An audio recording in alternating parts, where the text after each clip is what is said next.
Hello అండి. Title చూశారుగా.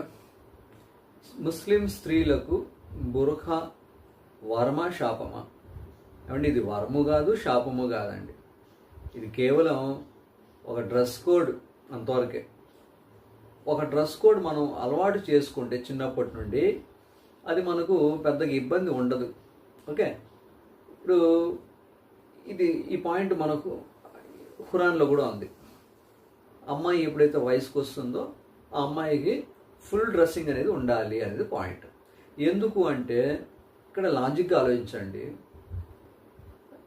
ఎప్పుడైతే ఫుల్ డ్రెస్సింగ్ ఉంటుందో ఆటోమేటిక్గా సొసైటీలో పబ్లిక్ దాన్ని పెద్దగా పట్టించుకోరు. అదే ఓపెన్ డ్రెస్లో ఉంటే ఆటోమేటిక్గా సొసైటీలో ఉండే వాళ్ళంతా కూడా మంచోళ్ళు కాదు కాబట్టి వాళ్ళు కొంతమంది వీళ్ళను ఇబ్బంది పెడతారు, వాళ్ళు ఫాలో చేస్తారు, ఇబ్బంది పెడతారు. ఇవన్నీ కూడా సొసైటీలో మనం చూస్తూనే ఉంటాము. దట్ ఈస్ చాలా వరకు నెగిటివ్ ఏవైతే ఉన్నాయో అవన్నీ కూడా జరిగేందుకు అవకాశాలు ఉంటాయి.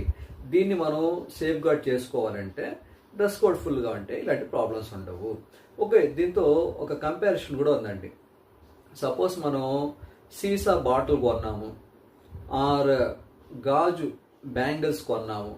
సపోజ్ ఎక్కడో హైదరాబాద్లో కొన్నాం అనుకుందాం ఫర్ ఎగ్జాంపుల్. అవి మన ఊరికి తీసుకొస్తున్నాం. మనం ఎలాగ ఓపెన్లో తీసుకొస్తామా? కాదు కదా. దాన్ని ఏం చేస్తాం?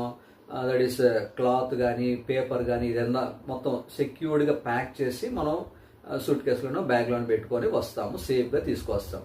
సో ఎలాగైతే మనం గ్లాస్ ఐటమ్స్ని ఎంత సేఫ్గా తీసుకొస్తామో అదేవిధంగా స్త్రీ కూడా అలాంటిదే. మనం ఏమాత్రం దాన్ని అజాగ్రత్తగా చేస్తే ఆటోమేటిక్గా ఇబ్బంది పడేది స్త్రీ. అందుకుగాను ఈ బుర్ఖా అనేది వేస్తారండి. ఓకే, సో కాబట్టి దీని మించి ఇంకేమీ దీంట్లో పాయింట్స్ లేవు. బట్ మనం సోషల్ మీడియాలో చూస్తూ ఉంటాము, కొన్ని డిఫరెంట్ వీడియోస్ చేస్తూ ఉంటారు.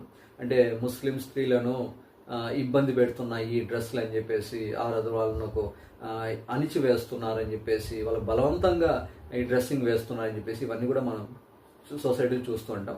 అవి ఏమీ కాదండి. ఓకేనా, మనం ఇంట్రెస్ట్తో వేసుకుంటే మనకి ఏది కూడా ఇబ్బంది ఉండదు.